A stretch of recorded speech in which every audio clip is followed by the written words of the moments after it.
Kirtan is a devotional practice, and while we're doing this in like a pretty cute ambiance in a nice environment,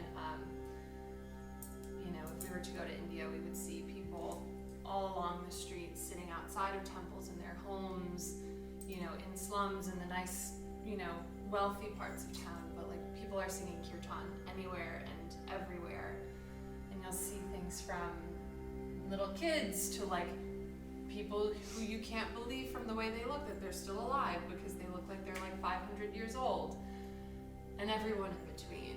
And some people have beautiful voices, and some people have voices that are really loud or really quiet, and some voices that are just like so different. And so this practice is really for the people. It's a practice that we can enter into at any time. It doesn't ask us to receive an initiation or to take a vow or to change anything about what we're doing, but we can just at any time sing, which is something that I love so dearly about it, because there's no one who is unable to join. We'll set our altar, and a little bit about our altar. So we just finished the celebration of Navratri. Nava means 9, and Ratri is a night. So 9 nights in celebration of the goddess, the Divine Mother. It's also called Durga Puja. So Durga is one of the forms of the Divine Mother. So we have Durga on the altar today, and we'll chant some extra goddess mantras in her honor, and I'll share some stories and things like that. So this is why we have our altar set for her. So if you want to come around, we'll do our thing.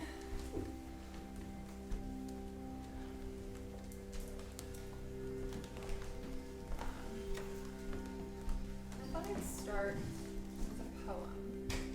I just got this book and I'm feeling very excited. Okay. It's hard to pick like which poem to do, like, oh, they're all so good. Okay.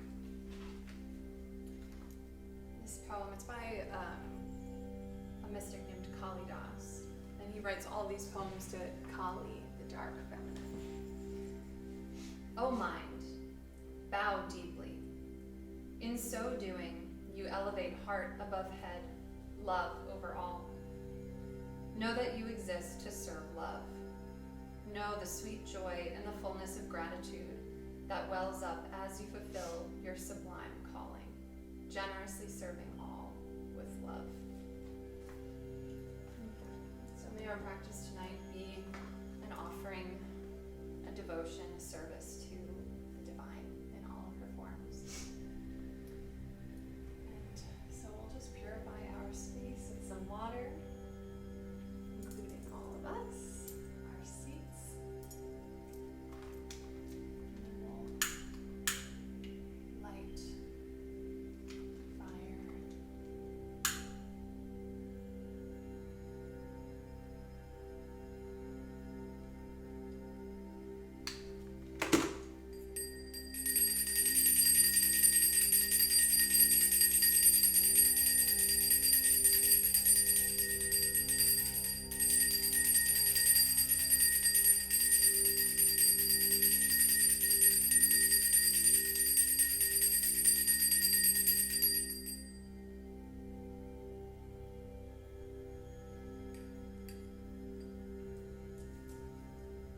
I'm going to chant some prayers to begin our practice, and so you're welcome to just let your eyes close and to listen.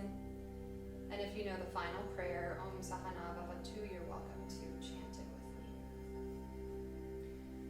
Om Shri Manmaha Ganapateye Namaha, Lakshmi Narayanavyam Namaha, Uma Maheshwaravyam Namaha, Vani Hiranyagarbhabhyam Namaha, Shachipuranandaravyam Namaha, Mata Pitribhyam Namaha, Ishtadevatabhyo Namaha, Kula Devatabhyo Namaha, Grama Devatabhyo Namaha, Vastu Devatabhyo Namaha, Sthana Devatabhyo Namaha, Sarvebhyo Devebhyo Namaha, Sarvebhyo Brahmanebhyo Namaha. Om Shri Gurubhyo Namaha, Hari Om. Ganana Antva Ganapati Gumhavamahe Kavim Kavinamupamashravastamam Jyeshtarajam Brahmanam Brahmanaspata Anashrinvanno Devessirasaranam Mahaganapataye Namaha. Prano Devi Saraswati Vajebhirvajanivati Dhinamavitriyavatu. Ano Devo Brahataf Parvatada Saraswati Ajata Gantu Yajnam Avan Devi Jujushana Gritachi Shagmano Vachamushati Shrinotu Vagdevyai Namaha. Om Sahana Vavatu Sahanao Bhunaktu Sahaviryankaravavahai Tejasvinavaditamastu ma vidvishavahai. Om Shanti Shanti Shanti.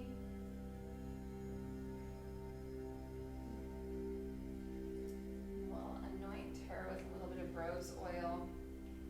And if anyone wants to anoint themselves, you're welcome to at any time. Just reach for some on the altar.